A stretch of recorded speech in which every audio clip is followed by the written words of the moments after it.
Sim, isto é uma série de entrevistas que estamos a fazer com quem viveu a Revolução do 25 de Abril. E temos hoje connosco o Vicente Batalha, tem 82 anos de idade e uma vida inteira dedicada ao teatro, à difusão da cultura e à causa pública. É natural de Pernes, Concelho de Santarém, ator, encenador, programador cultural.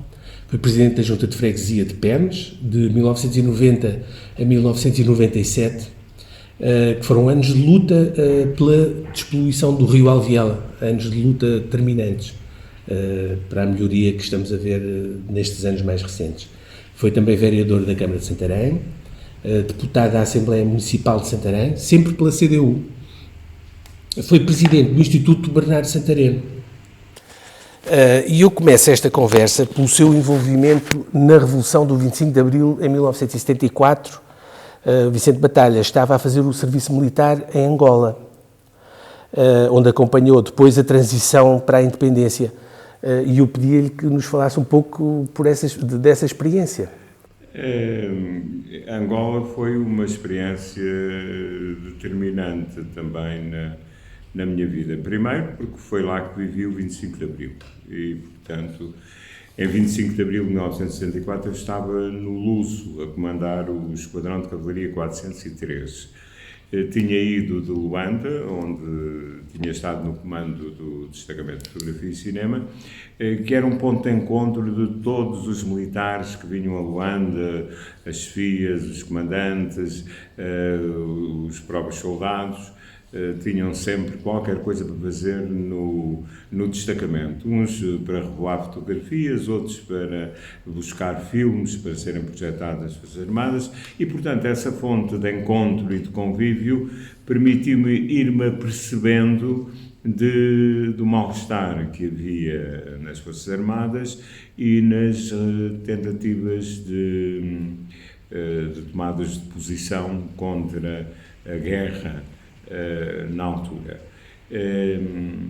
Não tive um envolvimento direto, até porque Angola era um vasto território, não era como a Guiné, onde nasceu o movimento propriamente dito, onde era muito mais pequeno e onde as pessoas estavam concentradas, nomeadamente no quartel-general, e daí saíram muitos camaradas como o Manuel Durão Clemente, o Carlos Matos Gomes, o Fabião, e isso é muito importante. De qualquer maneira, no 25 de Abril, eu passei de Luanda para Silva Porto, para o grupo para os Aragões, o grupo de Cavalaria número 1, e aí tive a confirmação de que havia notícias, clandestinamente, do movimento já. E vocês tinham uma consciência política? Havia uma... Eu tive uma consciência política. Eu costumo dizer que a minha carta de alforria foi a grande crise de 62, 1962. A crise estudantil, não é? Na Faculdade de Direito de Lisboa. Essa foi realmente a grande viragem, embora eu tivesse aqui um caldo de cultura já em Pernes. O seu pai O meu pai era um antifascista, era um homem que se interessava pelas coisas da política, era um autodidata, um homem que gostava muito de bailado clássico, e ópera, o que era uma coisa estranha, e portanto era um resistente antifascista e o seu grupo de amigos também tinha essa consciência. Tinham-no influenciado. Por isso, quando está na guerra, começou a surgir o que é que eu estou aqui a fazer, não é? Claro, e eu acho muito interessante quando se discute muitas vezes as causas, o que é que levou. Eu penso, pela minha experiência pessoal e de muitos camaradas, que o convívio dos oficiais milicianos que iam para as companhias e que conversavam com os seus comandantes, capitães, com os sargentos do quadro e com as praças, e que levavam as ideias já da universidade, porque a maioria já tinha passado pela universidade, E, portanto, os milicianos, os oficiais milicianos, os alferes, tinham já uma grande consciência política. E isso, esse dia-a-dia, essa troca de impressões, esse diálogo permanente, levava a essa questão. O que é que estamos aqui a fazer? O que é isto? E porquê? E isso fez um caminho. Eu penso que foi muito importante para a mudança de mentalidades também de muitos oficiais do quadro. E quando se fala os que fugiram à guerra foram mais importantes estarem lá fora e denunciarem, ou foram aqueles que combateram, que cumpriram o serviço militar e que no arame farpado, dentro das trincheiras, conversavam diariamente e conviviam e passavam a mensagem, e os livros. Fulano lê aquele livro, emprestava ao outro, e porquê aquele livro, e porquê aquele disco. Eu tinha um giradiscos, tinha levado um Philips amarelo, e eu levava discos, obviamente. Muitos deles não eram normalmente passados, não é? Quer dizer, e eu penso que isso foi muito importante. Mas a crise académica de 62, para mim, foi determinante. Foi a minha passagem de Coimbra. Tinha 19 anos por aí, não? Sim, tinha a minha passagem, tinha ido para Coimbra, eu fiz o liceu em Santarém, terminei no liceu e fui para Coimbra. E depois fiz o primeiro ano em Coimbra e pedi a transferência para Lisboa. E precisamente 61 em Coimbra, 62 em Lisboa. 61 foi um ano determinante em Coimbra, porque houve um episódio que modificou a Academia Coimbra. Foi a carta à Jovem Portuguesa. Foi uma carta publicada no órgão da Via Latina e que dividiu a universidade. Era uma carta dirigida à Jovem Portuguesa e que... À mulher. À mulher. Porque é que és diferente? Porque é que eu sou diferente? Que colocava uma série de questões. E aquilo, a parte conservadora da universidade, não podia, foi uma luta enorme, e a outra parte progressista defendia a carta. E pela primeira vez, as mulheres, as raparigas, as jovens... Deram um passo em frente. Foram à Assembleia Geral, à Assembleia Magna da Associação Académica, ainda na Associação Antiga. Ali foram pela primeira vez, era ver algumas em lares, as freiras irem acompanhar as meninas porque iam à noite assistir a uma Assembleia Geral onde se ia discutir a Carta à Jovem Portuguesa que abalou os alicerces da Universidade. Portanto, isso é muito interessante, porque passei 61 em Coimbra e venho para Lisboa e apanho a grande crise em Lisboa com uma grande repressão. Ainda há pouco tempo falei com o Madeira Lopes também, que também apanhou esse 62. Eu lembro-me que já um dos oradores na altura, já destacado, era o Manuel Alegre, que era cortanista, penso eu, o Zé Carlos Vasconcelos, era outro dos oradores também, o Macmaó, que era um indivíduo moçambicano, que era o presidente da Assembleia Geral, e isso é que mudou. Eu já levava algum substrato aqui de pernas do meu pai, dos amigos do meu pai, Dr. Manuel Ferreira da Silva, que em 40 vem para Pernas, portanto, na altura da 41, da remodelação do Partido Comunista, e traz realmente aqui algumas figuras gradas. O Severo Pereira Gomes passou por aqui, o Alves Jordão, aqui estiveram, portanto, havia já alguma consciência política, mas para mim a determinante foi realmente 62, a crise académica de 62. Isso depois foi transportado para a tropa o Vicente, em 64, está na Guiné. Em 1964. Em 65. Eu fui no Teatro de Operações da Guiné e foi condecorado com a Cruz de Guerra por feitos em combate. Sim. Como é que foi essa experiência de guerra? Aí foi mesmo guerra na selva, não é? Essa foi guerra mesmo. Eu quando começar a relatar essa questão da Cruz de Guerra, eu esqueço muitas vezes que tenho a Cruz de Guerra. Não esqueça a guerra. Não esqueça a guerra. Foi muito dura e com uma agravante é que eu estava ao mesmo tempo que o meu irmão. Estávamos os dois na Guiné. O Rodolfo Batalha, o meu amigo Rodolfo Batalha. A batalha estava na Guiné, embarcou em janeiro de 65. Ele é mais jovem. Um ano. Temos um ano de diferença. O meu irmão embarcou em 10 de janeiro de 65 e eu embarquei em 20 de outubro de 65. Embarcámos os dois no mesmo ano para a Guiné.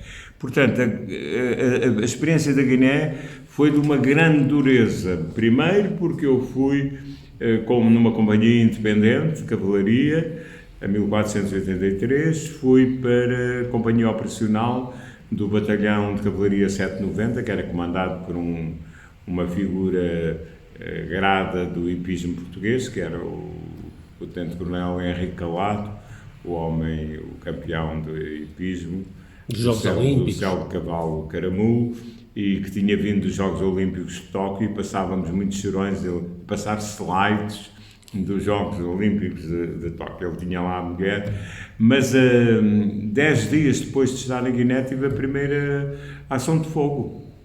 Tive logo uma emboscada, 10 dias depois de estar na Guiné.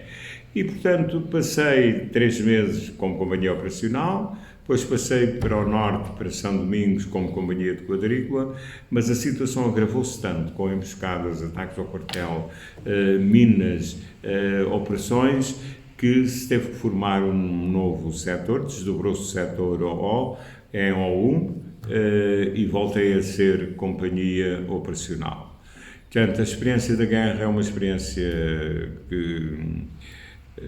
muito dura, muito violenta, onde se jogava todos os dias a vida e a morte. E viu camaradas a ficarem feridos e mortos? Vi.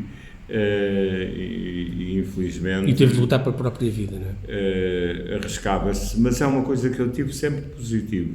Nunca pensei que morria. E muitos colegas, camaradas neste caso, no jantar de despedida do navio, fomos no Niassa, havia umas cimentas, uma festa, muitos punham a cruz e diziam: eu vou morrer, mas eu felizmente nunca pensei sempre... Nunca foi fatalista nesse aspecto? Não fui. E talvez... E fui uma coisa que eu pensava que nunca seria, que era destemido. Eu era um tipo medroso, era um tipo um pouco enrascado e como alferes realmente penso que me destaquei. E foi por isso que ganhou a Cruz de Guerra? Sim, foi por isso, porque eu estava sempre pronto porque o meu pensamento era: eu tenho 23 anos, ou 24, estou a comandar aqui homens quase da minha idade, eu sou responsável pela vida deles e, portanto, eu tenho que fazer tudo para que voltemos todos. Quer dizer, e isso foi o sentimento que eu tinha, que tive e que me fazia correr às vezes riscos, que depois, mais tarde, eu dizia: como é que eu fiz aquilo? Não fui herói, não fui, não me sinto nenhum herói, sinto que tive consciência e da responsabilidade de zelar pela vida de quem estava comigo, daqueles jovens que a maior parte não sabia porque lá estava, que foram...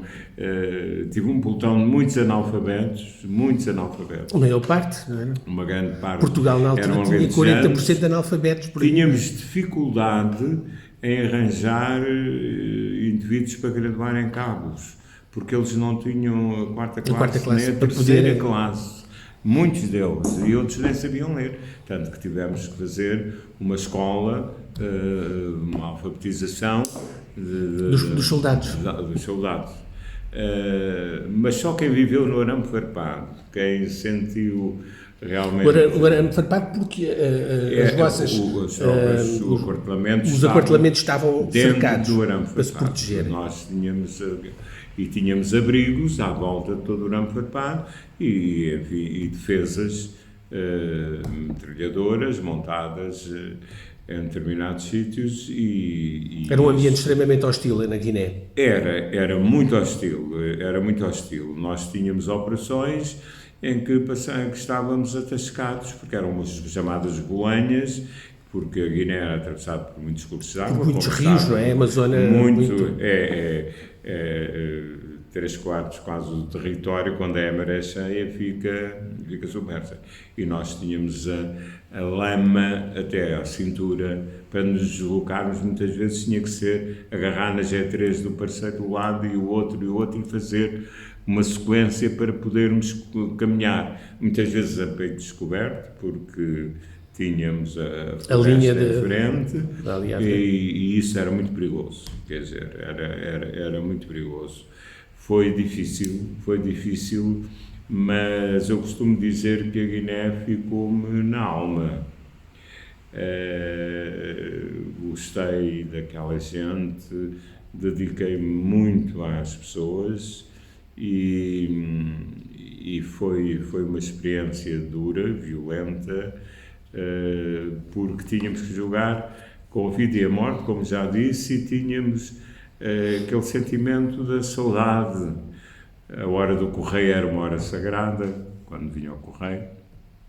Às vezes a pista estava inoperacional e os aviões não podiam aterrar e estavam 8, 15 dias sem receber correio, 3 semanas, um mês, era um desassossego à tropa. Então, chegámos a ter que alugar um avião para vir tirar o correio do ar para a pista de aviação, porque estava inoperacional para nós termos acesso ao correio, porque os soldados ficavam inquietos. A hora do correio era uma hora sagrada. Eram completamente outros tempos. Agora temos os e-mails, temos telemóveis. Naquele tempo não havia nada. E lá então, nem telefone havia, nada. Não, eu tinha telefone. Em São Domingos tínhamos uma linha telefónica que às vezes utilizávamos, mas muito raramente, e tínhamos as transmissões militares e pronto, e pouco mais. Foi duro, a Guiné foi uma experiência muito dura, mas eu, quando regressei da Guiné, senti que estava no auge da pujança da minha, com força, com vida, com convicção, que pronto, já está resolvido, porque era um cutelo sobre a cabeça de todos nós. Os jovens idade militar iam todos para lá, foi mais de 1 milhão de portugueses. Mais menos outro, e a maior parte, e as pessoas começavam logo a pensar quando é que eu vou à tropa, quando é que vou à inspeção. Agora estamos outra vez a discutir isso, não é? Está-se novamente a discutir o serviço militar obrigatório, mas é impossível. Ainda ontem estava a ouvir um dos sargentos a dizer: se é para ser a mesma coisa que na guerra colonial, não vale a pena, não pensem nisso. Quer dizer, até porque uma coisa... Até porque as guerras hoje são diferentes, não é? E não é só isso, João, é que nós estamos a analisar uma situação de serviço militar obrigatório numa ditadura. E agora estamos a analisar uma situação... ainda não estão. Começam a falar no serviço militar obrigatório em democracia. A mentalidade dos jovens não é a mesma. Quer dizer, portanto, escusam de pensar que vão arrebanhar o rebanho Sim. para cumprir a disciplina militar e prepará-los para uma guerra. Isso é uma coisa completamente absurda, não é? Completamente absurda. Pronto, um serviço cívico, enfim, pronto, isso... De voluntariado, como sempre, e uma profissionalização. As guerras hoje são umas guerras tecnológicas extremamente exigentes. A Marinha e a Força Aérea já são profissionalizadas. Sempre foram, aliás, mesmo na Guerra Colonial, a Marinha e a Força Aérea já eram profissionalizadas. Porque um especialista não se forma num mês, nem em 2, nem numa recruta, não é numa recruta. Não é uma recruta, não é uma especialidade, como eu fiz em Santarém, na Escola Prática de Cavalaria, que era o sítio mais difícil, mas acabei por a fazer lá.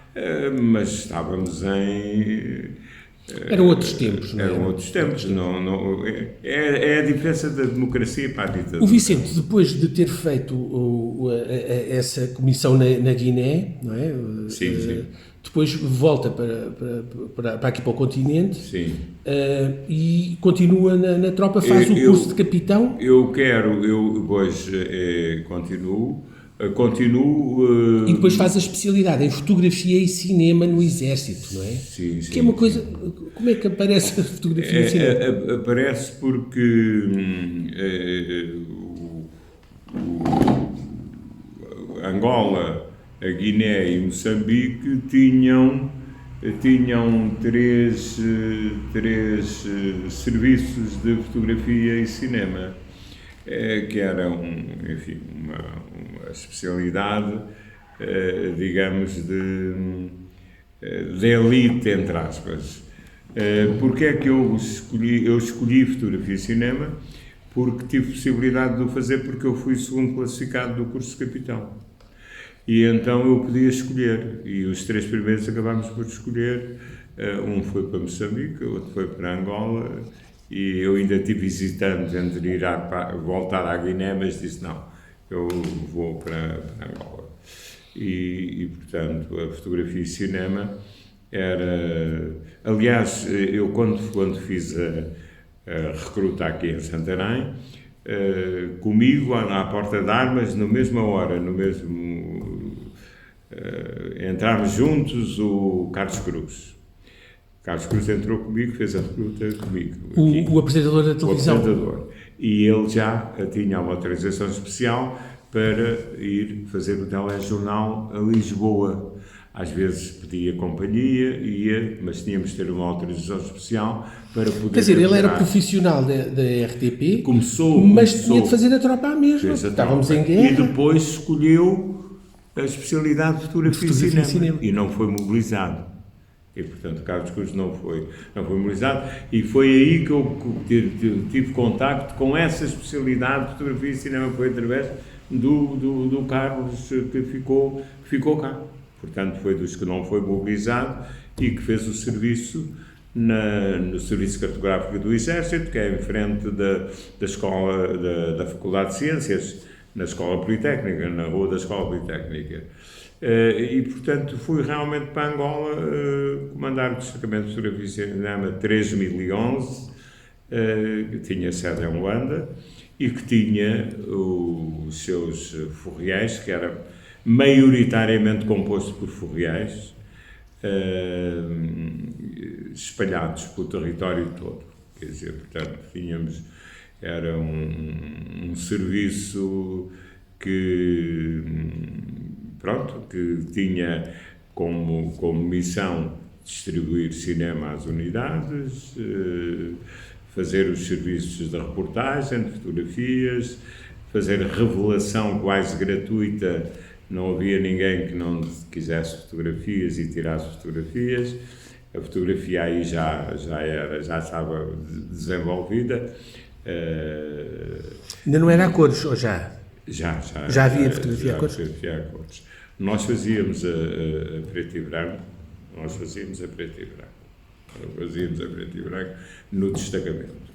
E pronto, foi interessante, foi um curso interessante. E em Angola foi uma comissão. Conheci Angola na sua generalidade, porque eu gostava muito de sair.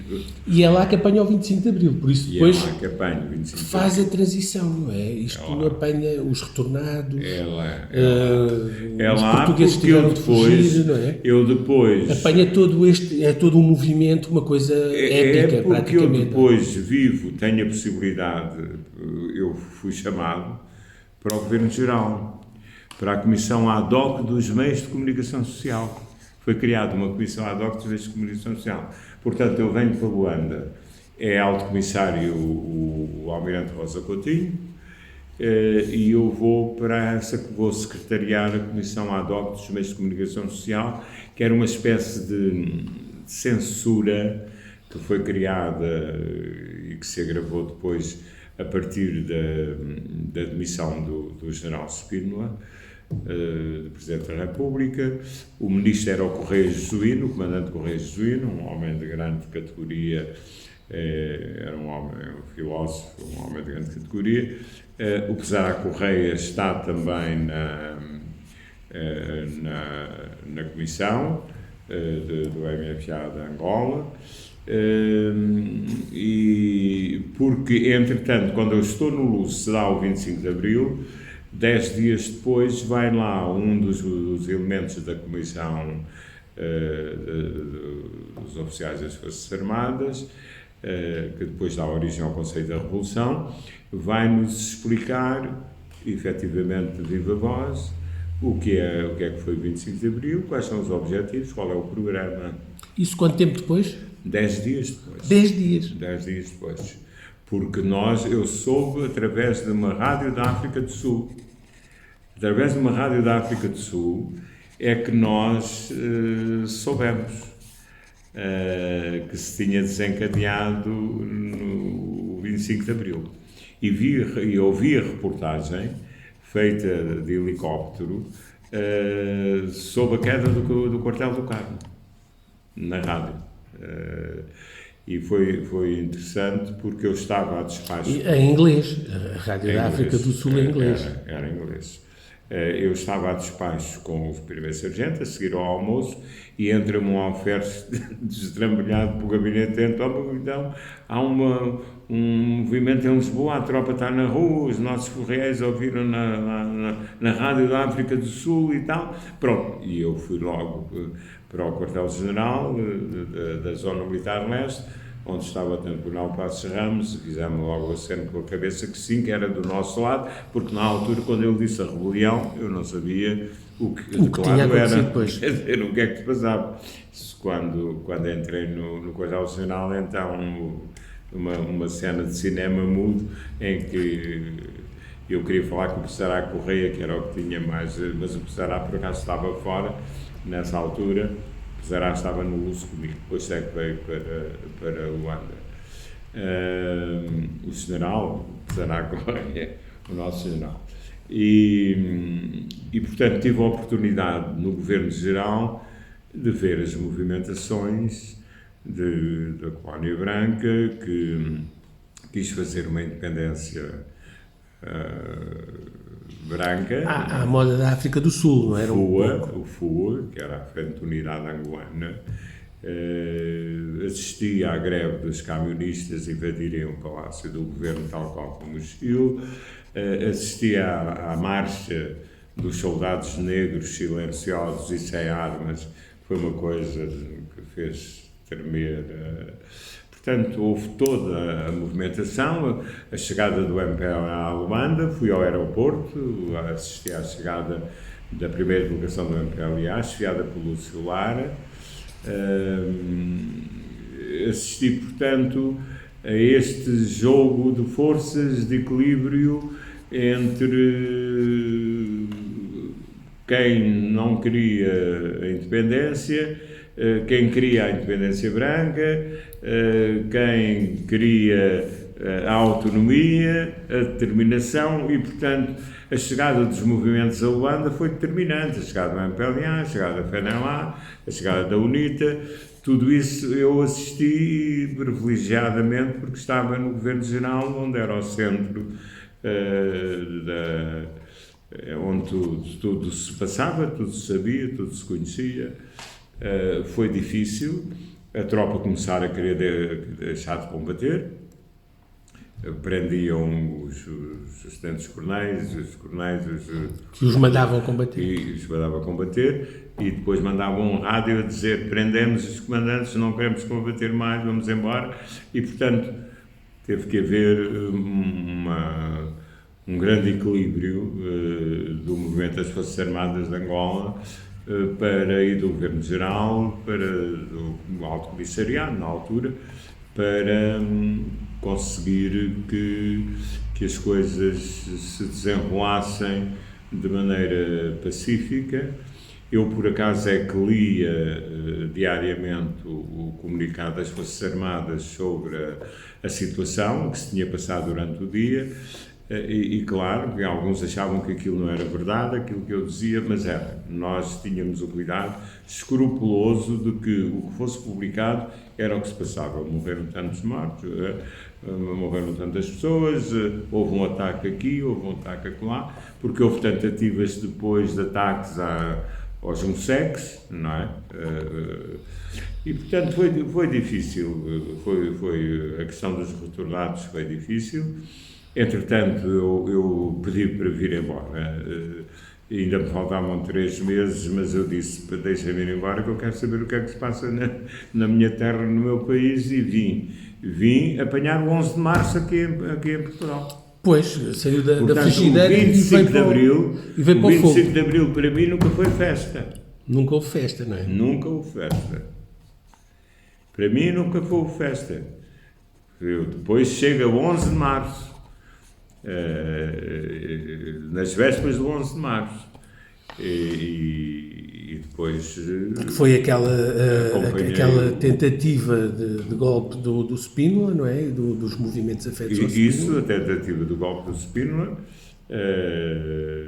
a demissão do Spínola estava ainda em Angola, no Governo Geral. Estávamos a ouvir a demissão e a fazer o despacho para os órgãos de comunicação social e destacar um elemento para cada órgão de comunicação social para esbater o impacto que pudesse ter da demissão do Spínola.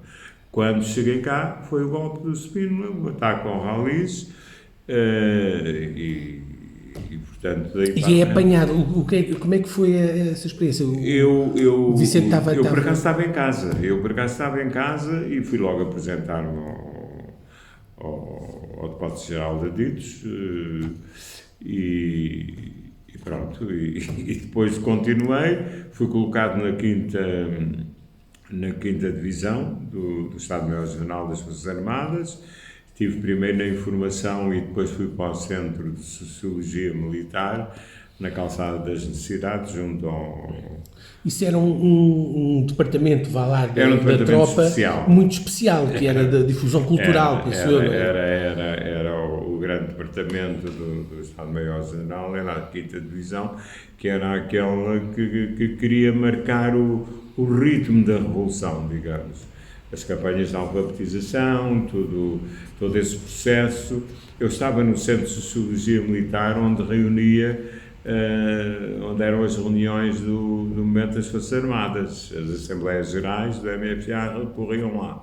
Nós fazíamos um trabalho mais ideológico, tínhamos também um órgão de comunicação que fazíamos, e até em agosto, 27, 28 de agosto, a 5ª Divisão foi acabada, foi invadida pelas forças dos comandos, e terminou a 5ª Divisão.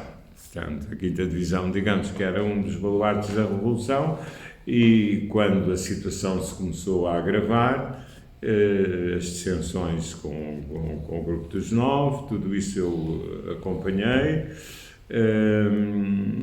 a construção da FUR, da Frente Unidade Revolucionária, e depois houve ali um tempo em que eu fiquei sem colocação, até que fui parar outra vez a um problema. Fui para o Regimento de Polícia Militar. Vou para o Regimento de Polícia Militar porque a minha unidade de origem era o Regimento de Cavalaria 7. Como o Regimento de Cavalaria 7 tinha sido unido com o Regimento de Lanceiros 2 para dar origem ao Regimento de Polícia Militar, acabaram por pôr na Polícia Militar. Dá-se o 25 de novembro.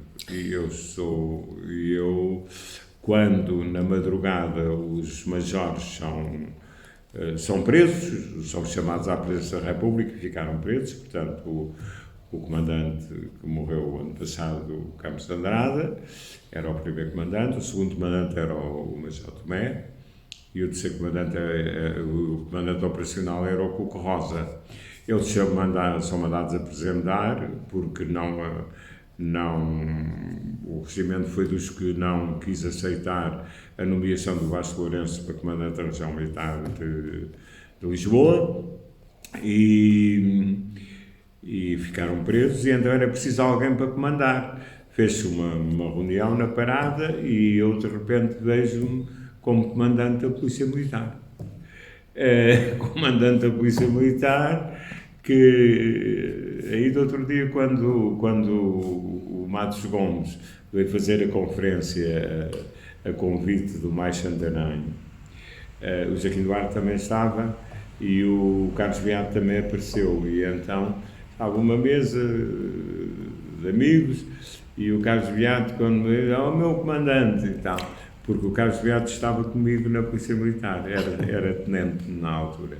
Então, quando ficámos presos no quarto, eu fiquei com ele, ficámos os dois, pronto, quando houve a... Foram os dois presos. Diga, ficámos todos, os oficiais e sargentos ficámos presos, as praças foram libertas, porque houve a ação dos comandos. Eu é que vim à porta receber a força dos comandos que tentou arrombar o portão. Houve o tiroteio. Não, houve tiroteio, é isso. Tiroteio. E houve mortos. Dois mortos, de um lado e do outro. Foi difícil, foi muito difícil. Foi muito difícil. Um outro amigo, no outro dia, escreveu isso no Mais Ribatejo, escreveu no 25 de novembro, o Mário Rui Silvestre. Sim. Que ele era militar e ele descreveu o ataque. Ele estava na Polícia Militar também. Exatamente. Ele descreveu a ação, ele descreveu isso e a morte dos camaradas. Eu, quando assumo o comando, naquelas condições, porque nem era o mais antigo estava do outro lado, que era o Luís Banazol, mas como estava do outro lado, não podia ser, e então fiquei eu a comandar naquela situação, em contacto telefónico com a Presidência da República, com o Vasco Lourenço. Foram momentos muito difíceis, mas eu depois acabei por ter sangue frio suficiente para vir à porta de armas, e qual é o meu espanto que quem vem a comandar o pelotão da frente é um capitão do meu curso, Rui B. da Fonseca. E claro, encarámos-nos ali cumprimentámos, não é? Os soldados estavam doidos a olhar para aquilo, não percebiam bem o que era aquilo, mas eu até era amigo dele. Ele era do meu curso e, além de ser do meu curso, ele era do quadro e era um oficial de comando, e éramos amigos. Ele era filho do primeiro marido da Maria Lamas, o general. O pai dele era general. Era o Rui B. da Fonseca que vinha à frente. Eu abri o portão e cumprimentámos. Entretanto, os comandos invadiram o quartel, mandaram os soldados embora para casa e ficámos nós lá presos. E o Carlos Beato ficou comigo. E as pessoas que estavam numa mesa, estava o Carlos Gades de Amorim, estava o Emílio Martins, ficaram todos muito admirados. Nunca tinha ouvido esta história, e tal, porque o Carlos Beato disse, não sabe, ele foi o meu comandante da Polícia Militar. Então, pronto, este percurso militar foi muito, muito importante. Mas... e depois mistura-se com outra faceta do teatro, que não... É isso que eu ia falar. Isto foi o final da sua vida. Era militar de carreira já, não? Não era que... Não. Já nunca quis. Eu fui sempre miliciano. Sempre miliciano. Ok. Porque o tal decreto queria criar o que é o quadro especial de oficiais, para terem a mesma antiguidade dos oficiais do quadro. E aí começou a luta contra esse decreto que equiparava. E eu fui convidado para... Mas eu não. Eu sou miliciano. E, portanto, sou miliciano, não pertenço ao aparelho militar. Tive sempre... É interessante Mas ainda cumpriu bastantes anos de hoje serviço. reconheço, foram 12 anos. 12 anos. Eu hoje reconheço que tive uma capacidade, que tenho uma capacidade, noutras situações, hoje reconheço. Mas é uma questão de avaliação, não é uma questão de orgulho. Reconheço que tenho capacidade de estar com um pé dentro e outro fora e de nunca perder a visão crítica de quem está fora. Aconteceu-me na política também isso. Eu estou, mas tenho sempre um olhar exterior. Capacidade autocrítica, vá lá, não é? É isso mesmo. Tenho essa capacidade. Nós avaliamos o que estamos a fazer. São duas qualidades. Aliás, na entrevista ao Correio termina com isso. O jornalista acrescenta que eu disse que tenho consciência de que por onde passo marco as coisas. Acho que é a última frase até. E são essas duas características que eu penso que são interessantes na minha personalidade. Porque não era vulgar um oficial fazer teatro. Como sabe, nós tínhamos que pedir autorização. Então, para pertencer a espetáculos públicos, a aparecer em espetáculos públicos, nós temos que pedir autorização para que o Exército conceda, neste caso o Exército, as Forças Armadas, no seu conjunto, autorizem a participação. E eu, quando me estreiei, estava nos serviços mecanográficos do Exército. Quando me estreiei em Cascais, no TEC em 1970, 16 de janeiro de 70, eu estreiei-me no teatro profissional. Porquê? Porque eu estava com um horário especial e foi por isso é que eu fiquei nos serviços mecanográficos. É que eu queria estudar e queria ganhar e como me ofereceram aquele lugar, eu aproveitei.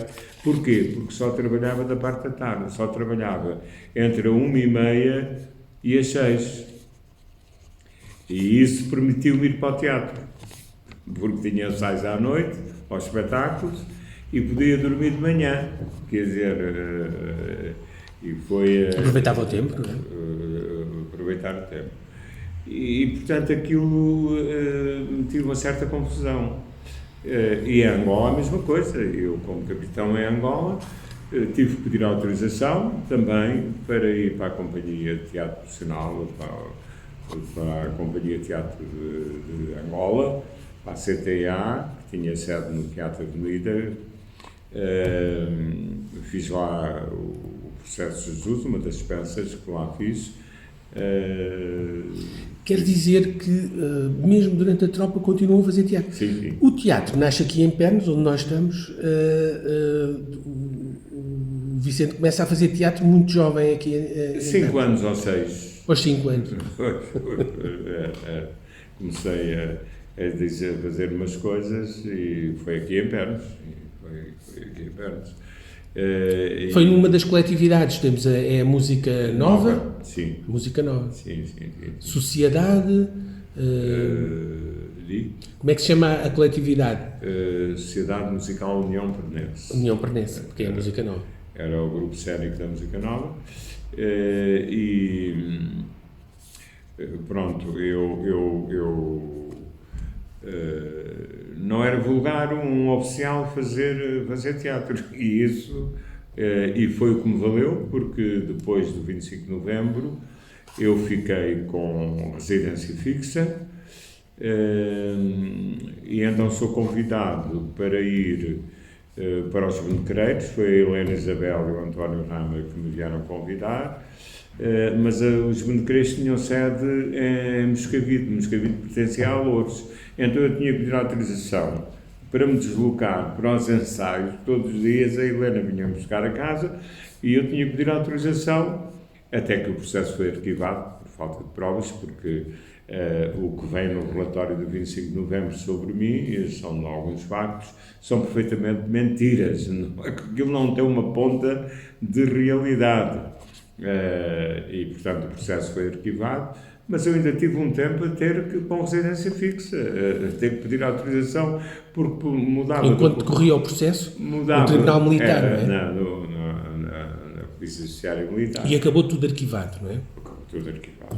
E como é que aparece um relatório? Sem procedimento. E como é que aparece um relatório? Aparece a dizer que eu reuni com o Isabel do Carmo e com o Carlos Antunes. Mentira, que nunca reuni na Polícia Militar, que fui para o guincho buscar sacos de areia, porque já tínhamos a ação programada para atacar e que ia buscar sacos de areia. Nunca fui ao guincho buscar areia nenhuma. Perfeitamente coisas descabidas assim. Se ler o relatório dos acontecimentos de 25 de novembro, vê lá esses factos que são mentira. Portanto, eu tenho o direito de pensar que tudo o que lá vem é mentira. Pois o que me diz respeito. Se o que lhe diz respeito a si é mentira, também dos em outros, aos outros, provavelmente também é mentira.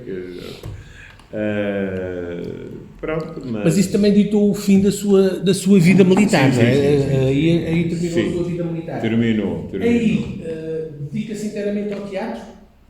Ao teatro profissional? Sim, depois em 75, 76, 77, depois vou ao teatro profissional.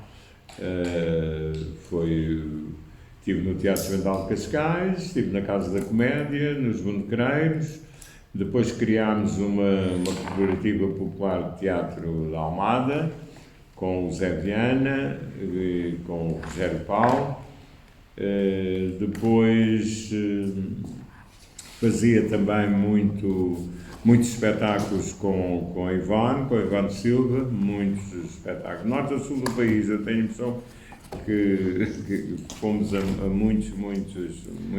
Ivone Silva e o Camilo de Oliveira. E o Camilo. Fiz alguns espetáculos com o Camilo, mas a grande maioria foi com a Ivone.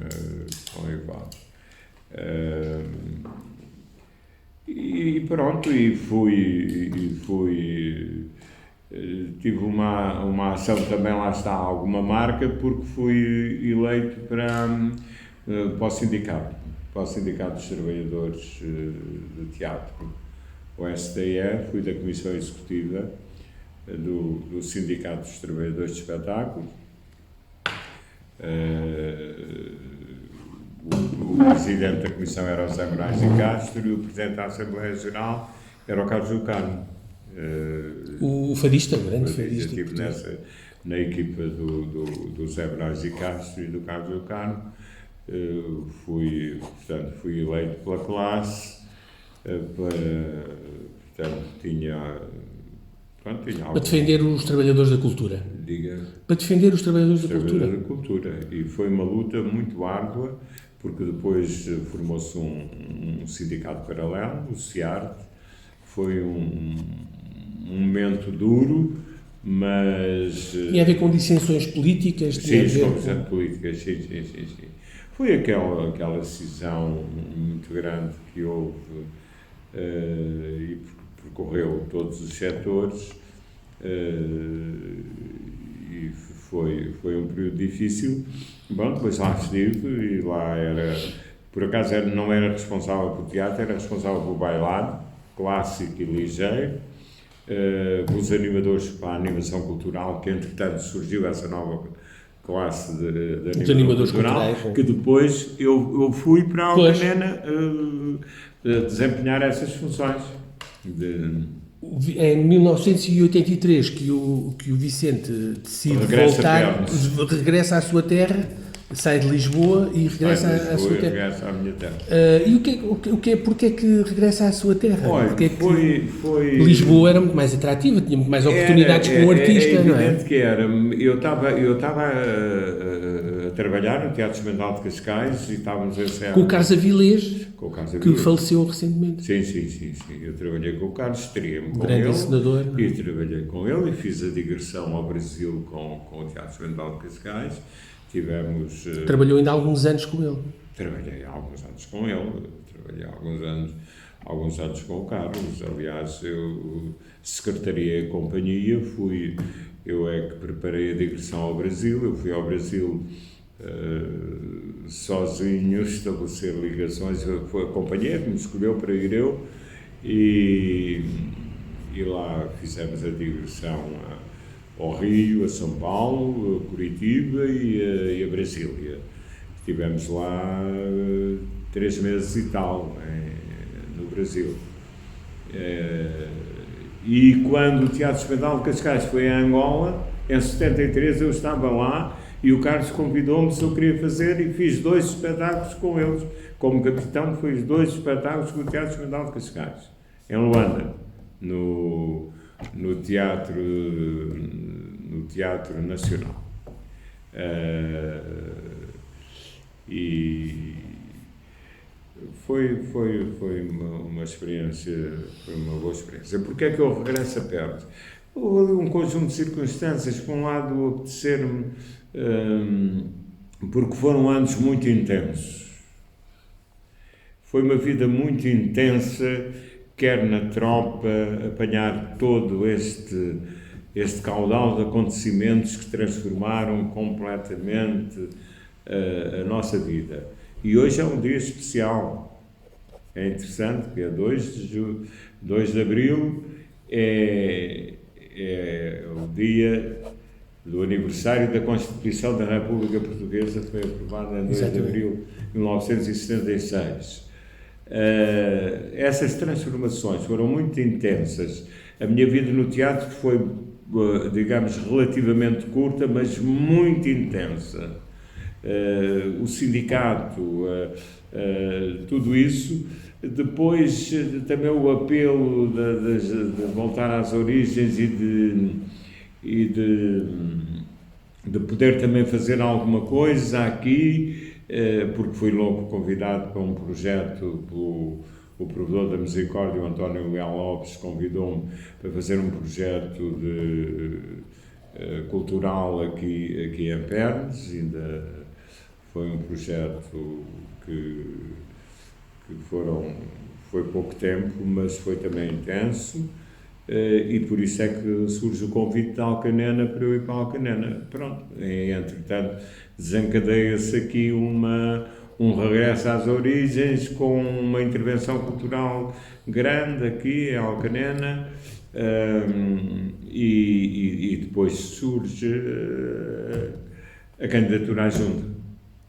Pronto, já em 1990. Em 90. Foi a primeira intervenção política, não é? Foi. Direta. Foi a primeira intervenção política direta. Mais uma vez, grande intensidade também. Muita intensidade. Muita intensidade. Eu sou eleito. Pernas, portanto, como sabe, é uma terra onde o Partido Socialista é dominante, ganhou sempre tudo. Até ali tinha ganho sempre. Sempre. Nunca perdeu nenhuma eleição. E eu ganho com 4 votos de diferença. Portanto, uma distribuição de 4 eleitos da CDU, 4 eleitos do PS e 1 eleito do PSD. Quando eu me recandidato, a CDU ganha 7 lugares, o PS fica com 1 e o PSD com outro. Já com maioria absoluta, não é? Absolutíssima, 7. Em 9 ganhei 7. Tive o maior número de votos que alguma vez houve em Pernas qualquer força política. Nunca ninguém teve os votos que eu tive. Nestas eleições, eu fui entrevistado. Quando houve o empate, a televisão veio aqui entrevistar-me e achei graça porque ele estava bem documentado e disse: Vicente Batalha teve mais votos que todas as forças juntas hoje, porque tinha havido um empate entre o PS e o PSD. Eles somados não chegavam aos votos que eu tinha tido. Pronto, e depois foi a Câmara e depois foi a Assembleia Municipal. Pronto, foi um trabalho também interessante. A Junta, fundamentalmente, para mim, foi o lugar que eu mais gostei. Também gostei da Assembleia Municipal. A Câmara não foi uma coisa que me preenchesse. Gostei. No meio disto tudo, ainda conseguiu arranjar tempo para voltar a dinamizar o grupo cénico de Pernas, o grupo de teatro aqui de Pernas? Comecei em 2002. Primeiro já tinha dirigido o grupo nos anos 60. Em 62, já estava na universidade e vinha 62, 63, 64, 68, toda a década antes de ir para Angola, para a Guiné e depois de vir da Guiné. Depois é que, lá está, quando fui é que fiquei definitivamente em Lisboa. E aí já não lhe sobrava tempo para vir aqui para o grupo de teatro de Pernas. Mas depois, quando em 2002 as coisas já estavam mais tranquilas, já estava na Câmara, tinha saído da Câmara, é que voltei a pegar no grupo cênico. Até, portanto, 2002 até 2000 e até ir para a Alcanena. Até ir para a Alcanena em 2014. Vou para a Alcanena em 2014. Vou fazer em Alcanena o centenário do Conselho. A Fernanda Aceiteira convida-me para ir fazer o centenário do Conselho. Já lá tinha estado de 86 a 92. Regressei em 2014. E também um facto interessante, fui o coordenador das comemorações dos 75 anos do Conselho de Alcanena e fui o coordenador do centenário do Conselho de Alcanena. Quer dizer, é engraçado porque nunca para a cabeça me passou que voltava a Alcanena. Nunca passou. Quando surgiu, fui com o grupo de Pernas. E da sua passagem, as pessoas de Alcanena gostaram muito, deixaram-lhe um grande carinho, porque deram-lhe a medalha de ouro do Conselho de Alcanena. É verdade. E essa eu não queria aceitar. Foi quando a Fernanda me chamou a dizer que eu pedi-lhe por tudo para não, quando eu viesse embora, mas ela... E hoje não estou arrependido. Recebi. Trabalhei muito em Alcanena. São medalhas merecidas, é verdade. Trabalhei muito em Alcanena. Gostei muito. E hoje eles têm lá aquele teatro bonito, não é? O Teatro São Pedro. O Teatro São Pedro reanimado. Foi remodelado. Sofreu uma grande remodelação. Eu conheci o Teatro São Pedro antigo. A primeira vez que eu lá fui ver a Eunice Munhoz. Tinha 14 ou 15 anos. Foi em 56, tinha 15 anos. Quando fui ver a Joana d'Arc com a Eunice Munhoz ao Teatro São Pedro. Era um teatro lindíssimo, era como o Rosa Damasceno, tinha camarotes, tinha segundo tinha o balcão, tinha a plateia. Agora não, agora é uma sala, mas foi remodelada em 2008, penso que foi em 2008, e eu fui lá com o grupo de Pernas fazer um espetáculo, em 2013, e no final a Presidente foi ao palco agradecer e tal, muito bem recebido, claro, e disse-me se eu quisesse ir para a Alcanena, que tinha as portas abertas. E eu primeiro disse, isto são coisas de circunstância, não são aquelas coisas que se dizem, mas depois aconteceu mesmo. E voltou. E acabei por ir. E gostei muito de estar em Alcanena. Entretanto, foi também o presidente do Instituto Bernardo Santareno em Santarém. Bernardo Santareno, que foi seu amigo e que o Vicente conheceu e privou em 1968 em 62. Logo quando fui para Lisboa, o Santareno já tinha um nome, já estava a aparecer nos meios intelectuais, já tinha publicado a Promessa, já tinha sido um grande êxito, aquela polémica toda. E depois ele vem para estar em Lisboa, e Lisboa na altura vivia por tertúlias. a tertúlia do Monte Carlo, a tertúlia da Brasileira, a tertúlia, ele era na Pastelaria Paraíso, na Alexandre Herculano, e pronto, e eu tive a sorte, quando fui para Lisboa, cair ali num meio dessas tertúlias.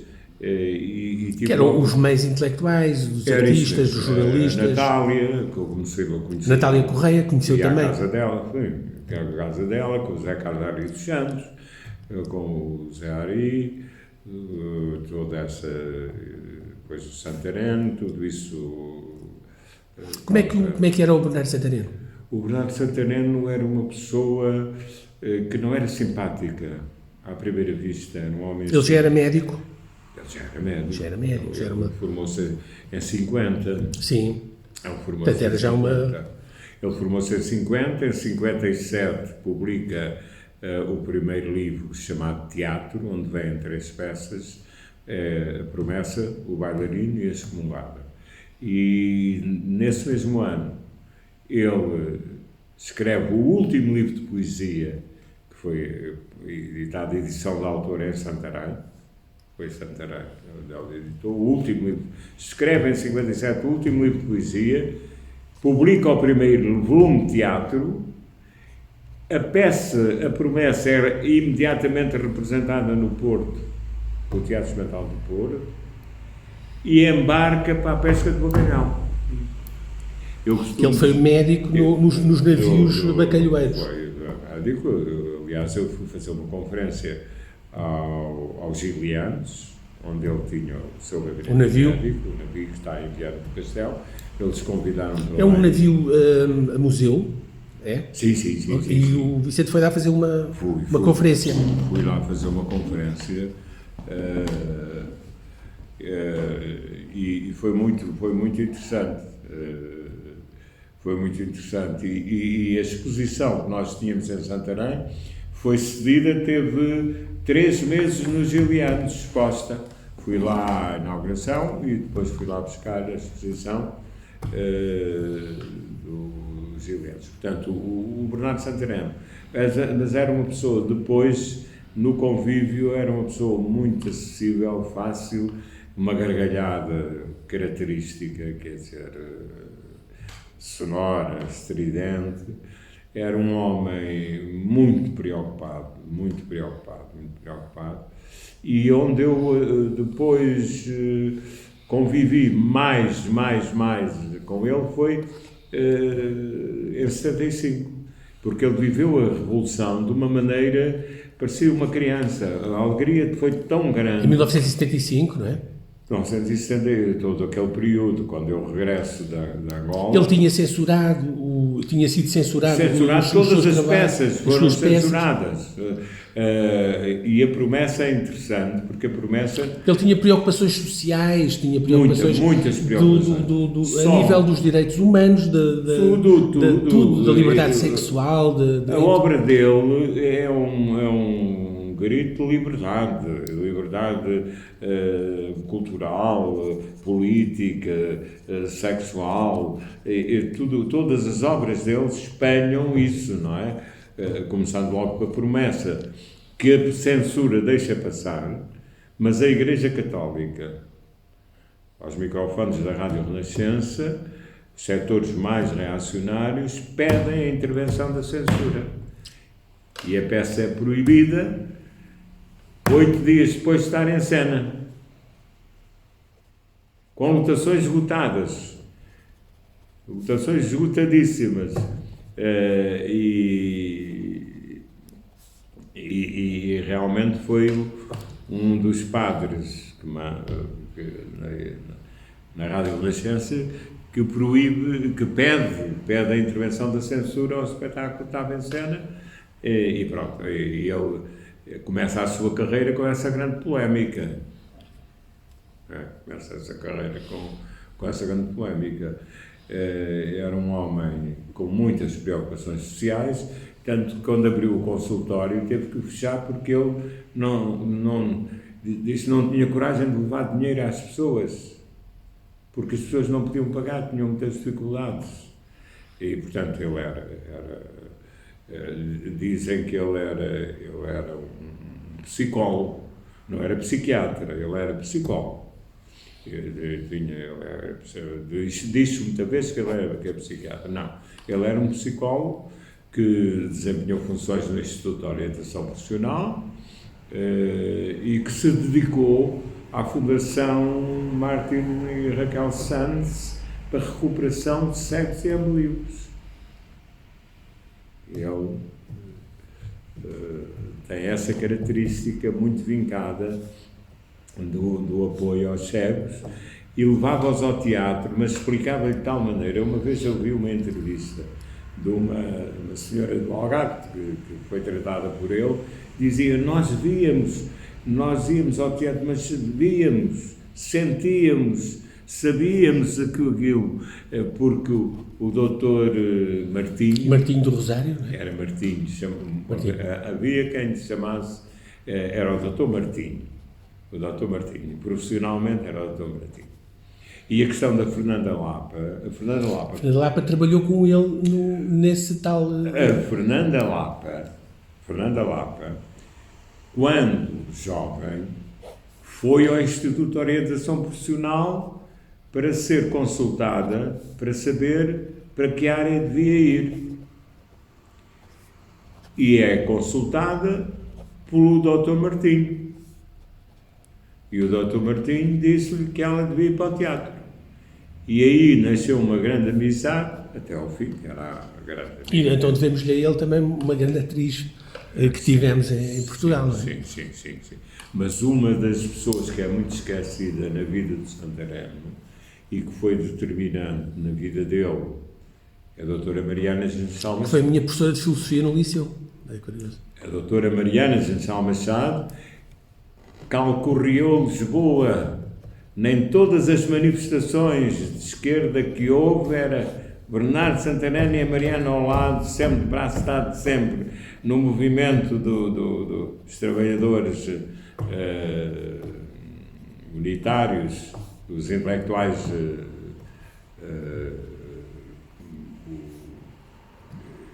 pronto, a Mariana era muito amiga dele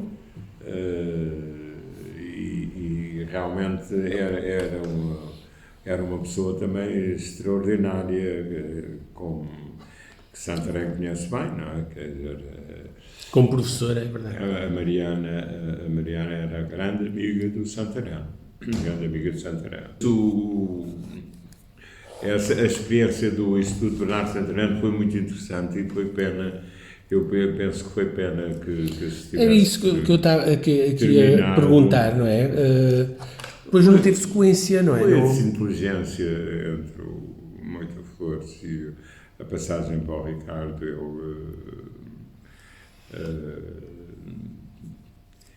Parece que não quis continuar. Havia aqui, vamos lá, há matéria para manter um instituto com a riqueza da obra dele, não é? Exemplo, manter viva a memória. Eu acho que foi um erro e a gente vê tantos conselhos. O Prémio Nacional de Teatro foi uma pena ter acabado, porque todos os conselhos que têm escritores fazem prémios sobre a volta de escritores. Bem, temos aqui até no Distrito de Santarém a Benavente, a Ana Tércia Freire, tantos escritores que têm prémios e para mim, porque dava uma dimensão muito grande, porque a obra de Santarém precisava de ser ressuscitada precisamente por aquilo que referimos de início. O João deu o judeu. O judeu pertencia ao programa do secundário. Retiraram. A única coisa de leitura recomendada no Plano Nacional de Leitura, pelos Mares do Fim do Mundo. Os Mares do Fim do Mundo está recomendado, que é a única obra dele, que é uma obra excepcional, eu acho que é uma coisa única aquele livro, mas o Prémio Nacional de Teatro estava a ter uma repercussão, nós recebíamos, já estávamos a aproximar de 200 peças de teatro de todo o país, quer dizer, e foi muito a pena. Eu acho que isso, porque dava uma dimensão, porque o Ricardo, eu pedi admissão, fui eu que pedi admissão porque percebi que não havia condições, quer dizer, e ele disse, mas temos que falar, não sei o quê, porque para as escolas e tal. Está bem para as escolas, mas não podemos aprisionar o nome do Santareno aqui só, quer dizer, ele tem uma dimensão, aliás, ele é traduzido em muitas línguas. Ele tem uma visitada em muitas línguas. Uma dos últimos espetáculos que eu vi noticiado foi um espetáculo em Inglaterra. Uma companhia inglesa que fez uma peça dele. Eu acho que se devia dar uma dimensão realmente nacional. Era o Prémio Nacional de Teatro Bernardo Santareno. Quer dizer, e isso, eu penso que foi pena, pronto. Não é por mim, eu fiz aquilo que eu não queria, quando o Moita Flores me convidou. Eu não conhecia o Moita Flores de lado nenhum, e recebo um telefonema, e ele disse que tinha tirado informações, que era a única pessoa e que tinha que ir. Eu disse, olha que eu sou eleito da CDU, na Assembleia Municipal, e portanto não... isso não tem nada, não... mas olha, cuidado, que eu não quero. Mas ele insistiu, e depois eu pus o problema à CDU, e disse, olha, isto assim, o que é que acham? Que eu insisto, já a insistir, e acharam que sim, que eu devia aceitar, e eu aceito, mas muito contrariado, porque era o PSD e eu era eleito da CDU. E o Moita Flores esteve aqui a almoçar comigo agora há um mês, ainda não há um mês. Comigo, a Luísa Mesquita, eu e ali nos Bombeiros. Ele veio, e outro dia veio almoçar connosco ao Vargas. E ele disse, não. Mas teve problemas, o PSD, porque eu votava contra na Assembleia Municipal. E ele dizia, você não sabe o problema que me arranjou agora. Então a única solução é que ele disse, vocês querem que eu arranjem-me um nome igual ou melhor que o Vicente Batalha. E eles nunca apresentaram. Pronto. E tem a gente, não quer dizer que eu tinha um elemento que era importante, era ter conhecido o Santareno. Sim. Não, e a sua vida de teatro, não é? Então, um homem foi ator profissional, nacional, tem uma vida ligada a isto, não é? Propriamente. O Vicente ainda esteve agora, mais recentemente foi em 2022, o centenário do Santareno, voltou novamente a ter uma intervenção. Sim, no colóquio de abertura, na Gulbenkian.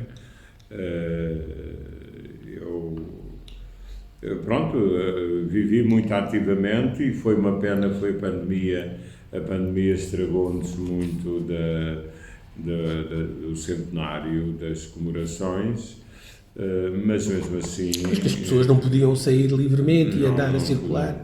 Eu ainda fui Mas Santarém viveu bem. Em Santarém ainda houve uma série de iniciativas, algumas eu acompanhei. Muito bem.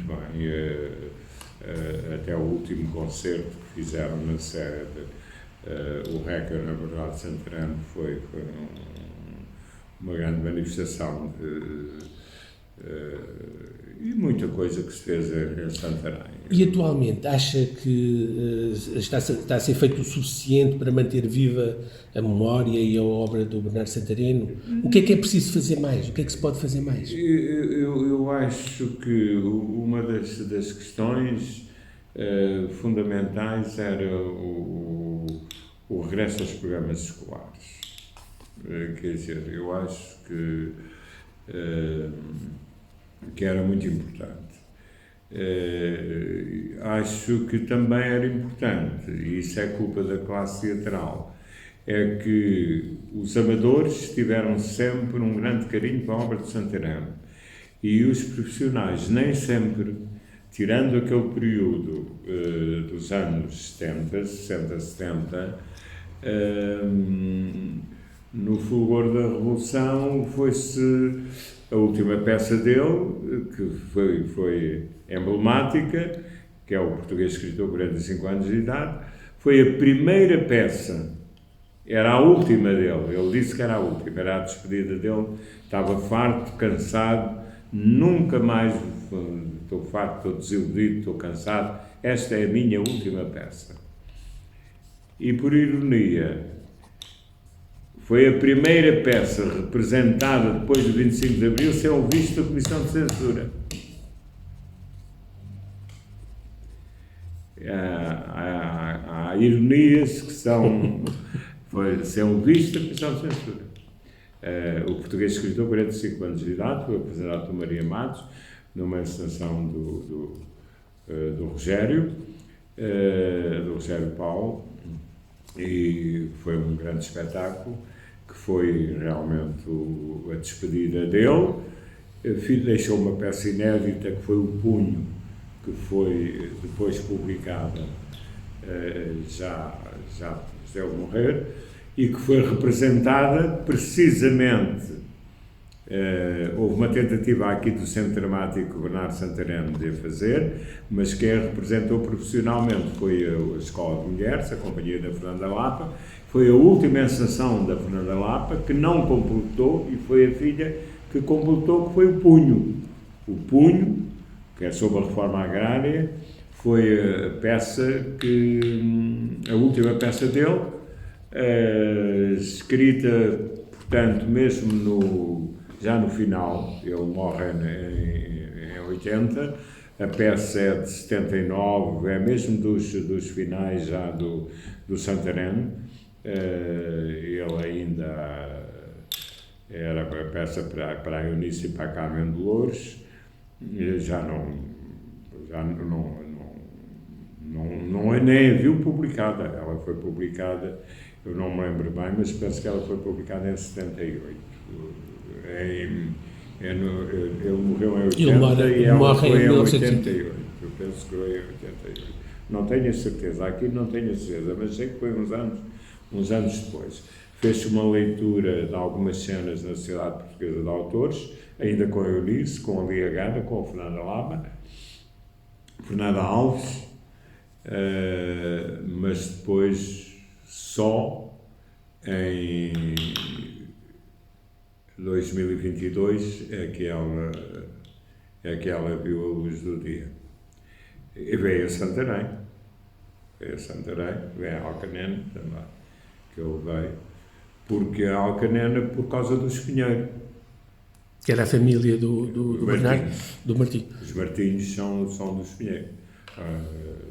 Quer dizer, só há 2 primos direitos, que é o professor Vitalino, que deu entrada agora no Arco do Aldim, até 95, e é o Dr. Joaquim Martins da Silva, que anda lá para Santarém, também já tem 91, parece, ou 92, talvez. Mas ainda sai, de vez em quando... Que era o decano dos advogados, já no final, advogados. Já era o decano dos advogados, uma referência, né? Grande colecionador. Os Martins vêm do Espinheiro para ter melhores condições de vida, e o que é certo é que em Santarém todos fizeram carreiras brilhantes. Todos. É verdade. Quer dizer, o pai do Fernando Martim, o Joaquim Martim, que tinha o escritório de advogado onde é hoje... Foi o primeiro presidente da Assembleia Municipal de Santarém, eleito democraticamente. Onde é hoje o BCP, o prédio mais alto, era aí uma vivenda onde ele tinha o escritório de advogado. E pronto, eram os médicos, os engenheiros, o Leonel Martim do Rosário, toda uma série de gente. O Manel Martim também, que era meu amigo. Era primo direito, a A mãe do Manuel Martinha era irmã do pai do Bernardo Santareno. Por isso é que ele morava naquela casa, foi a última onde o Bernardo morou. Porque ele nasceu por trás da Casa do Brasil, depois veio para o Terreirinho das Flores, depois ainda foi mudando de casa até ir para António Maria Batista. Foi a última.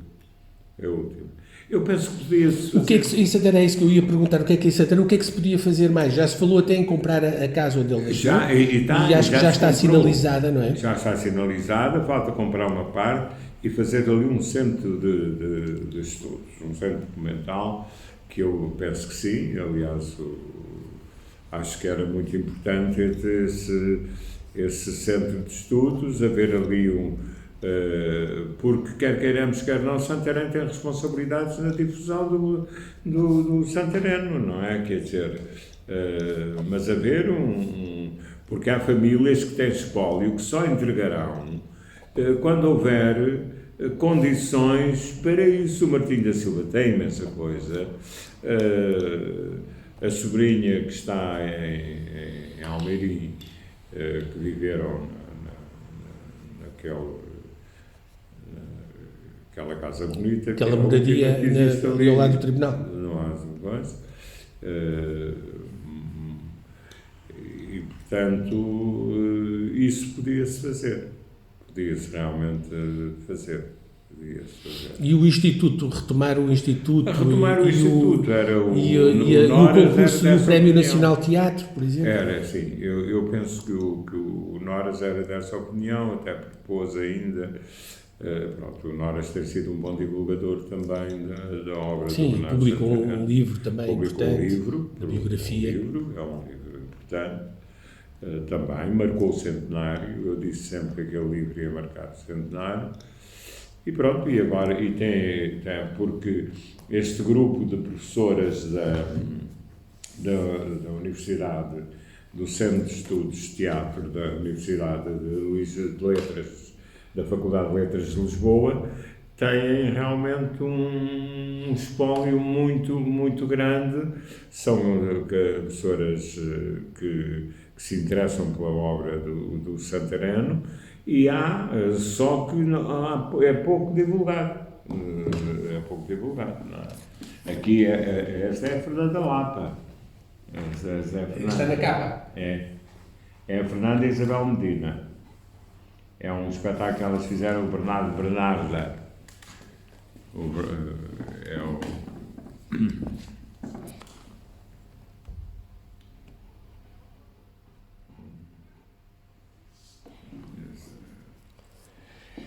Vicente, para concluir, voltamos ao 25 de Abril. Sim. Estamos a comemorar os 50 anos da Revolução, no momento em que tivemos umas eleições que colocam no Parlamento 50 deputados de extrema-direita que dizem querer ajustar as contas com a história e mudar o regime democrático. Como é que o Vicente olha para esta situação, o que está a acontecer? É um choque muito grande. Ver que foi eleito vice-presidente da Assembleia um homem que embora digam que nunca foi condenado, mas o que é certo é que participou em ações conspirativas contra o regime, participou em ações que fizeram perigar vidas de pessoas. Que foi logo no início do regime democrático. Estamos a falar dos momentos críticos do regime, da instalação do regime democrático, e em que havia forças que estavam-se a opor à democracia. O movimento, o ELP, o MDLP, do Spínola, teve metido em tudo isso, e agora vice-presidente. Quer dizer, é uma questão dramática, e é uma questão que põe em causa a democracia, porque a democracia é para expressar livremente, mas não pode ser contra com os inimigos da democracia. Quer dizer, então é o ovo da serpente, não é? Isso mesmo. Estamos a chocar dentro do sistema, os inimigos da democracia, os que querem combater o sistema, e isso é também, quanto a mim, uma lição para que os políticos percebam que também não fizeram bem. Há erros, mas apesar de tudo a democracia admite os seus erros e poderá resolvê-los, não é? Mas o problema é que... Admite a crítica, admite a censura. Admite tudo isso, mas este crescimento que hoje é caso de estudo em todo o mundo... É isso que eu ia perguntar. Em todo o mundo. O Vicente acha que é falta de memória sobre o que era o Portugal antes do 25 de abril? Claro que é. Como é que alguém dizia, como é que alguém que não conheceu pode querer voltar a um regime que nem sequer conheceu? Quer dizer, portanto, não é saudades do passado. Há uns saudosistas que acham que idealizam uma coisa que não existe. Mas os jovens nunca não sabem. Só os avós é que sabem. E, portanto, o querer regressar ao passado é uma incongruência da história, quer dizer, das mentalidades. Mas é transversal às sociedades mundiais, podemos dizer. Temos por toda a Europa um recrudescimento um Trump, e o que é Bolsonaro, certo é que é um movimento onde eles estão unidos contra. O Chega não precisou de fazer campanha no Brasil, porque o Bolsonaro fez por eles e a IURD fez por eles. Quer dizer, e portanto eu vejo com muita apreensão e acho que os políticos têm que dar uma mão à palmatória e dizer o que é que nós fizemos de errado para que isto acontecesse. Quer dizer, porque o Miguel Sousa Tavares dizia muito bem, eu não posso tratar bem estes 20% que eu tenho de tratar bem, é os 80% que estão que não votaram no Chega, os 80% não votaram no Chega. Estão com a democracia, exato. Porque eles não estão com a democracia. Eu outro dia ouvi um debate onde ele estava, esse senhor, e o outro estava a dizer que são contra o regime para o corroer por dentro e tudo, e ele a assinar com a cabeça que sim, e ele a dizer era isso mesmo. Ele não o disse por palavras, foi por gestos, e para mim foi muito significativo, não precisava daquilo para saber já, mas foi muito significativo que reconheçam que é isso que querem, não é? E como é que o regime democrático pode aceitar aqueles que o querem destruir? E costuma-se dizer, há aquele ditado que é um inimigo pouco às mãos do lobo. E só mesmo para terminar, como é que vê as conquistas de Abril atualmente? Bom, temos o Serviço Nacional de Saúde. Acho que para já, acho que há uma distância enorme. Quem conheceu há 50 anos e agora não se pode comparar em nada. O poder local transformou Portugal de norte a sul. Água, saneamento, luz, não havia. Eu, quando fui Presidente de Junta, desta estrada para baixo não havia 1 centímetro de alcatrão. O Largo do Recife, e nós, pernos, dizemos que evoluiu pouco, mas todos, a gente vai para o norte, vamos para qualquer aldeia, há museus, há cineteatros, não há todos os sítios. Quer dizer, houve uma transformação. Agora, é evidente que o Serviço Nacional de Saúde foi uma conquista incomensurável. Nos Estados Unidos morrem à porta dos hospitais porque não têm seguros de saúde. Aqui ninguém morre à porta dos hospitais. Então 6 horas, eu tive 6 horas a última vez que fui ao hospital, tive 6 horas para ser atendido. Não há dúvida que temos que ver demografia, o envelhecimento da população. Isso também é uma alteração, não é? Uma mudança, não é? Quem é Portanto, que previu? precisam mais de cuidados de saúde, as pessoas mais velhas. Muito mais. Depois, um serviço, a abolição das taxas moderadoras, de tudo isso gratuito. Foi uma corrida, quer dizer, as pessoas acham-se com direito de... E têm direito.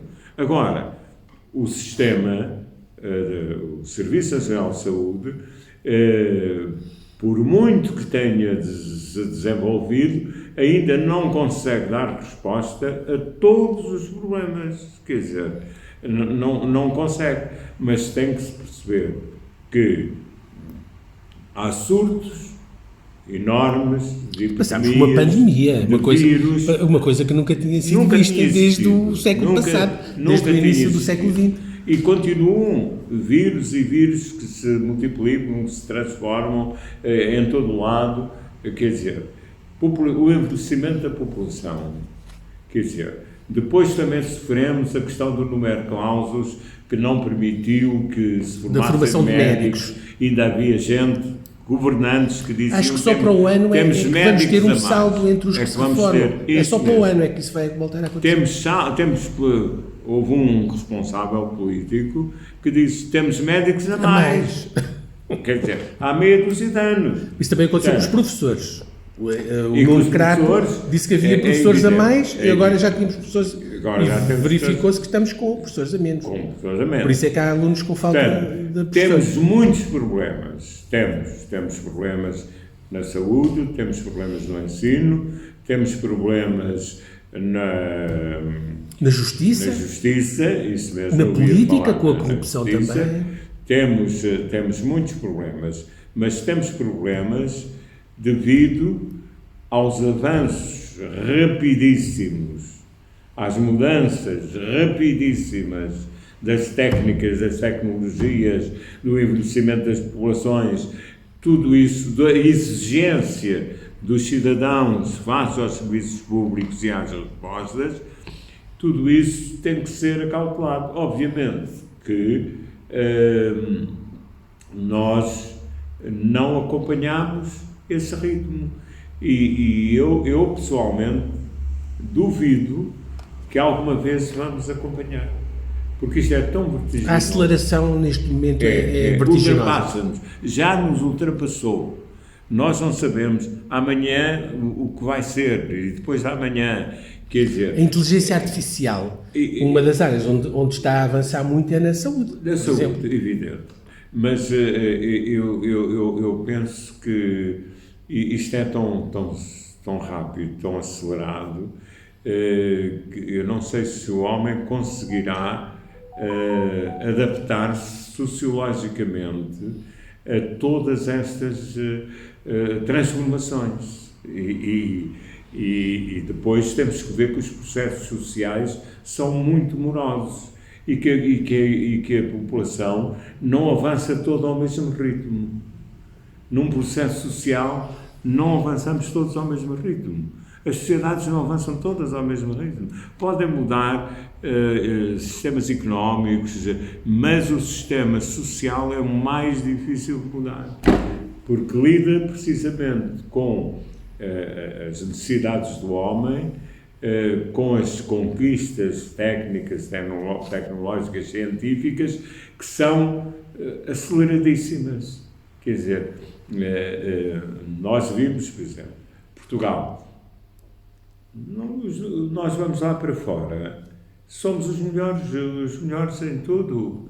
Aqui, ali, na medicina, na ciência, em todos os setores, na escrita, etc. Portanto, nós temos capacidades que não conseguimos acompanhar o ritmo dessas capacidades. Estamos no pelotão da frente, olhamos para trás, há um vazio enorme que é preciso preencher. E os serviços públicos realmente não acompanharam. E isso é um dos aspectos que nos deve preocupar. Mas querer comparar o país de hoje com o país de há 50 anos, não há comparação possível. Não há comparação possível. Não há comparação possível. Quer dizer, o primeiro ciclo autárquico, por exemplo, teve que eletrificar, abrir fontanários, abrir estradas. O segundo ciclo já teve que se preocupar com o saneamento básico. Os esgotos com a água canalizada para a casa das pessoas. Claro. Que não existia. Quer dizer, nós tivemos nos anos 60, nós tivemos luz elétrica em Pernas em 1913. Santarém teve em 25. Alcanena teve em 37. Quer dizer, portanto, isto depende muito das condições. Agora, eu reconheço todos os problemas, mas também reconheço que felizmente a nossa mentalidade já nos permite reconhecer isso, porque há 50 anos, mesmo que se reconhecesse, não se podia falar nisso. Quer dizer, a censura... Não se podia dar notícias, não é? Não, a censura... Esta página, por exemplo, do Diário de Notícias, o que estão a fazer na televisão. Ontem, por exemplo, a notícia de há 50 anos, do dia 1º de Abril, era a entrega dos diplomas às enfermeiras, que não podiam casar. E que antes de receber o diploma, tinham que ir à missa e comungar. Quer dizer... Eram as enfermeiras, eram as telefonistas e as professoras acho que também tinham que pedir autorização. Pedir autorização e podiam-se casar. E os militares também. Tinha que ser com alguém com dote. Sim, não podiam casar com qualquer pessoa. Quer dizer, tinha que ser com bens, com dote. Isto é uma coisa impensável, não é? Quer dizer, é uma coisa impensável. Hoje é impensável, mas há quem não tenha de facto memória. Eu às vezes, em conversa com os mais jovens, não sou nada de dizer, no meu tempo é que era bom, assim, não gosto de usar essa expressão, no meu tempo. Mas eu digo-lhes assim, vocês, uma coisa tão simples como isto, pensem, hoje, o que acontecia quando eu fui para o liceu. A partir do convento de Santa Clara, que nós chamávamos o Paralelo 38, as raparigas iam num passeio e os rapazes iam no outro passeio. A entrar para o liceu, as meninas entravam para a porta principal, os rapazes tinham que dar a volta lá para entrar para o outro lado. As meninas tinham um pátio interior com os vidros foscos para não se poder espreitar para o pátio das meninas. Eles acham que isto não aconteceu, isso é uma brincadeira, isso é uma invenção. Eles não acreditam que isto foi, os jovens hoje não acreditam que isso era... Para eles é impensável, de facto. Mas era assim. Portanto, não há comparação possível. Com todos os problemas, e são muitos e graves, Pronto, temos a questão temos também outra questão que não falámos e que é muito importante, que é a globalização, as pessoas andarem de um lado para o outro, por isso temos uma sociedade miscigenada, com todas as... assimilar tudo isto... Os jovens portugueses também, em busca de melhores empregos, hoje já não vão como antes do 25 de Abril, por uma necessidade, já não iam assalto.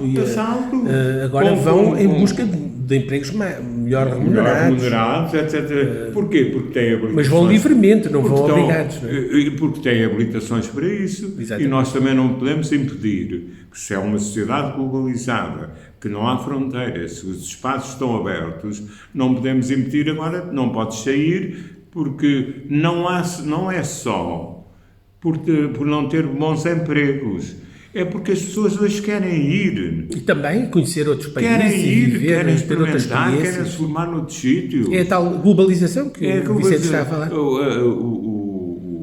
O o Erasmus... É o que proporciona aos nossos jovens hoje. O Erasmus, por exemplo, se querem um Erasmus, então o Erasmus também tem isso. Outro dia, e Geração Erasmus já tem 1 milhão e não sei quantas crianças que nasceram do relacionamento dos jovens. Que é fundamental para a construção europeia, não é? Para manter a União Europeia a funcionar. Como é que a gente agora também está a fazer essa crítica desenfreada? Vão-se embora porque não têm emprego. Não, vão-se embora porque querem, porque decidiram ir, porque foram no Erasmus e gostaram daquele país e querem lá ficar. Não podemos inibir as pessoas de circular pelo mundo inteiro, é verdade. Não, porque a pessoa, entre ter condições de vida, escolhe, tem poder de escolha. E antes não havia poder de escolha. Quer dizer, a diferença é essa. Quer dizer, não é? Portanto, é um processo difícil, porque isto não só... O Samora Machel dizia aquela frase que é tão simples quanto isso: não se pode agarrar o vento com as mãos. E o tempo também não se pode agarrar com as mãos. É verdade. Não vale a pena. Não vale a pena. Não vale a pena. Agora, temos que lutar, temos que exigir também um aperfeiçoamento das instituições, as transformações necessárias para conseguir assimilar o que está a passar, mas até os sistemas de segurança social não previram. Estamos agora, por exemplo, esta questão. O Partido Socialista não resolveu o problema dos aumentos das Forças Armadas e das Forças de Segurança, mas tem déficit, tem um superávit de 3 milhões e tal. Mas o compromisso não vai ser com este superávit, o compromisso vai ser permanente para sempre. Todos os anos. Vicente, foi um prazer. Muito obrigado.